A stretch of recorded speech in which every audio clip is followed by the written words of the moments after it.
Hi, I'm Christina Harmon, a local real estate agent here in Orange County, and today I have the pleasure of speaking with Josh Chapin with Breakwater Capital. He's a financial planner who focuses on private equity, alternative investments, and wealth management. Today, let's talk about a topic on the minds of many of my more tenured real estate clients. It's the topic of 1031 exchange. The IRS allows individuals to bypass capital gains on the sale of real estate if they invest in proceeds that are like kind, effectively creating an exit strategy for assets that are highly appreciated. However, actually pulling this off is no easy feat and requires a considerable amount of timing and knowledge. And that's why we have Josh here today.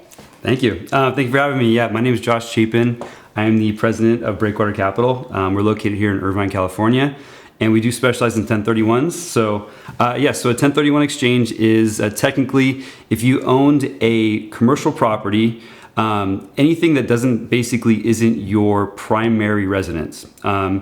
Like kind basically means that anything could be from a duplex, an apartment building, triple net lease, commercial property, any of those kind of combined together. So you can exchange into any one of those things. The 1031 exchange process, though, is if you do pull it off, you can bypass the capital gains indefinitely. And you can keep doing this as many times as you want. So it's very powerful wealth building technique and can really be a powerful tool if used correctly. Government's not going to let you do that very easily, though. There are rules and regulations that you do have to abide by, and they're very strict. One is the like kind rule. You have to exchange into the proper properties. Two would be the time frame. So you have 45 days from the close of your escrow to identify the next property that you want to put the proceeds into. 45 days is obviously not a whole lot of time, so you probably want to have your ducks in line before you end up selling your current property.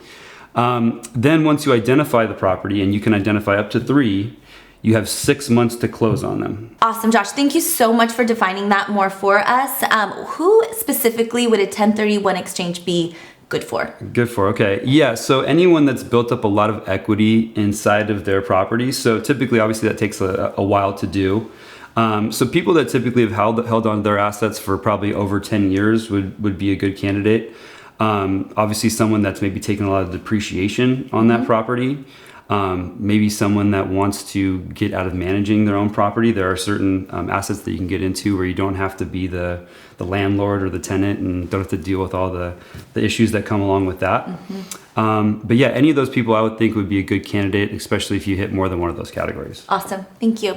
So as a real estate agent, I know my role is identifying that next property that is of like kind. Josh, where is your role, I guess, in terms of how to create one of these exchanges? Right. So I do things a little bit differently, a little bit a more unique way than I would say a lot of people are used to when it comes to the 1031 exchange. Since I am fully security licensed, I represent a certain type of asset class that you can put into what's called a DST. Stands for Delaware Statutory Trust.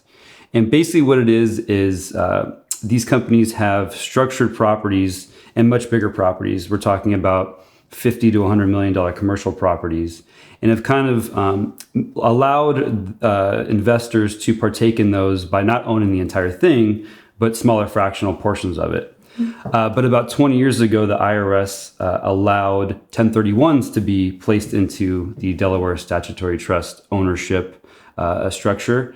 And it's, I think, a very unique way to do a 1031 exchange, and gives investors a lot of unique benefits that they would not currently have in a traditional exchange. Wonderful. What are a few of those benefits that you think kind of are outstanding? Great. Well, one of them is the fact that it is a guaranteed placement of your exchange. So what a lot of people get into the traditional way is the fact that a lot of things can go wrong in that timeline, and obviously the seller could get cold feet. You can end up not liking the property, and you really only have 3 shots at it. So if you strike out 3 times, your exchange is over and you become a taxpayer. So I like to use DSTs in the sense where you can identify as many as possible, because essentially you guarantee you close on them.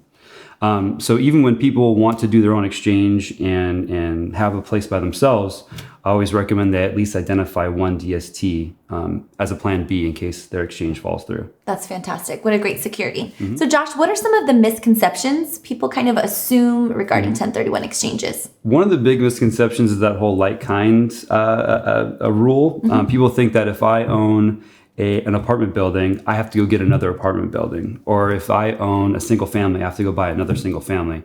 And that's not necessarily true.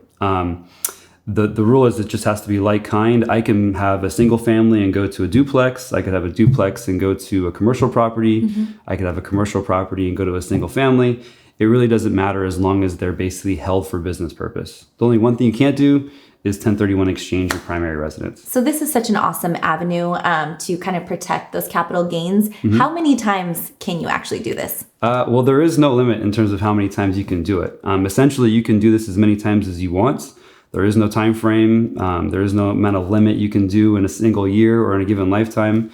In fact, you can essentially have a piece of property, keep 1031ing it, and then when you pass away, it works just like any other piece of real estate where the tax basis steps up.